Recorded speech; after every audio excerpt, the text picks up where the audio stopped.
Assalamualaikum warahmatullahi wabarakatuh. Alhamdulillahirrabbilalamin.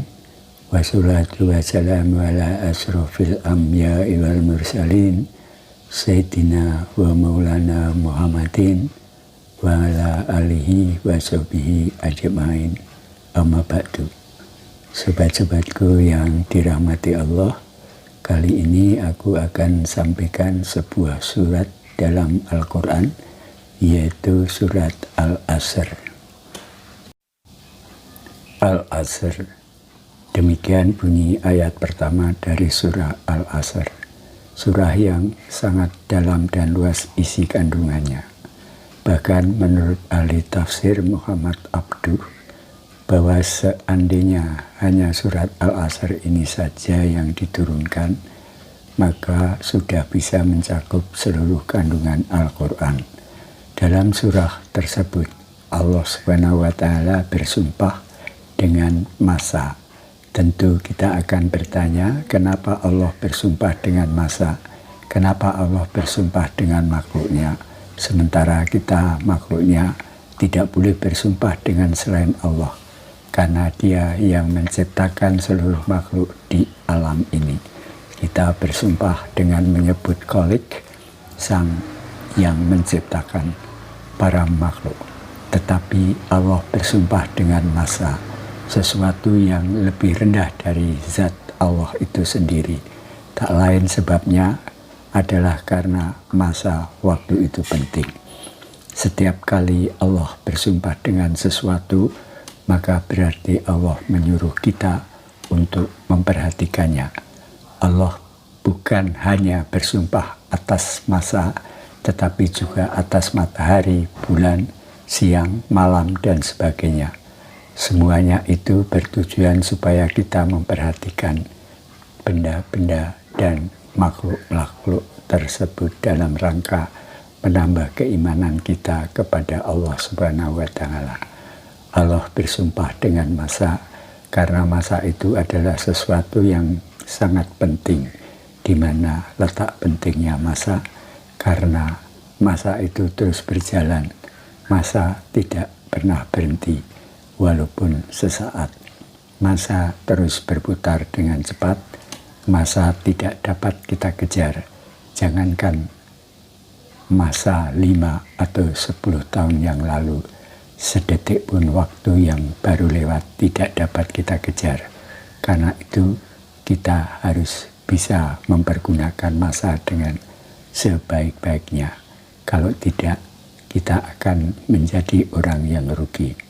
Pepatah Arab mengatakan, waktu itu laksana pedang. Jika tidak kamu yang memotongnya, maka dia akan memenggalmu.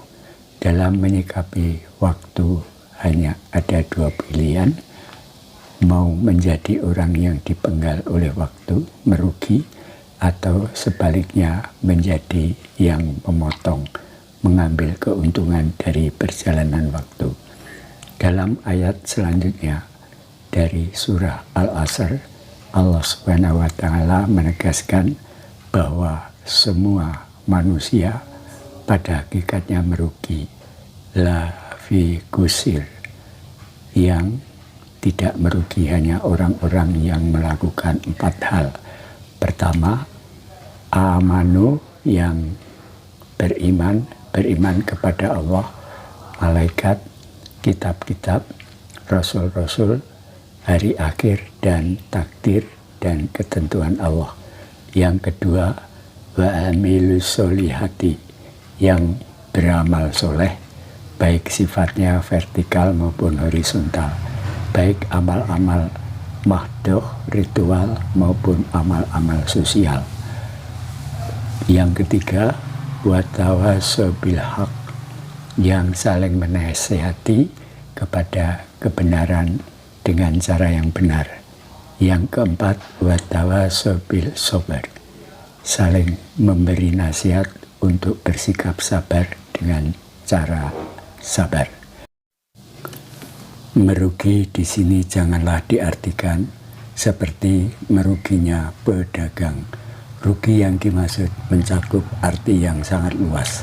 kerugian di dunia dan kerugian di akhirat.